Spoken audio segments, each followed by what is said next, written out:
going to ask one more question, and it's kind of a big one, so just go with me here. At the beginning of the dissertation, you mention this William Vennard, and you have a quote here that I love. It says, "Vennard threw down a gauntlet that remains on the ground today. Why it goes unnoticed and how one may rise to his challenge are important questions to contemplate." Yes. What exactly did he throw down, and what do we need to be paying attention to? Oh, what a great question. Okay, so William Vennard wrote this big book called Singing, the Mechanism and the Technique.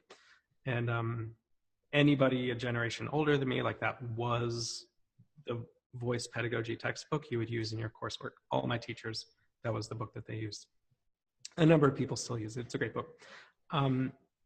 He takes a really thorough whack at explaining spectrographic analysis of the voice, spectrographic analysis, particularly of vowels. And he, it's like when you're doing a research paper, if you like, bing, you come up with an idea, like one of the first things you do is you scour the literature to make sure somebody else hasn't thought of it already. Right. And so as a part of scouring the literature to see if I'd actually come up with something original, like, of course, Vennard had thought of it first because he tends to think of everything first. But there's a page where he shows like really rudimentary schematic representation of the spectral peaks of the Italian cardinal vowels. And he puts together two pairs. One of them is E and U, and the other one is A and O. And if you look at those vowels spectrographically, this is generalizing, but generally what you'll see is E and U both share a common first spectral peak. So I tend not to talk in terms of formants necessarily, because I think what matters is what the formants do to the harmonics. So if you're singing a low enough pitch, the first formant of U and E will cause a peak in the harmonics that it's basically like the same. So E will have some higher frequency harmonics that U doesn't really have, but they both have this lower spectral peak. And then it's the same for O and A. They'll share this common lower spectral peak.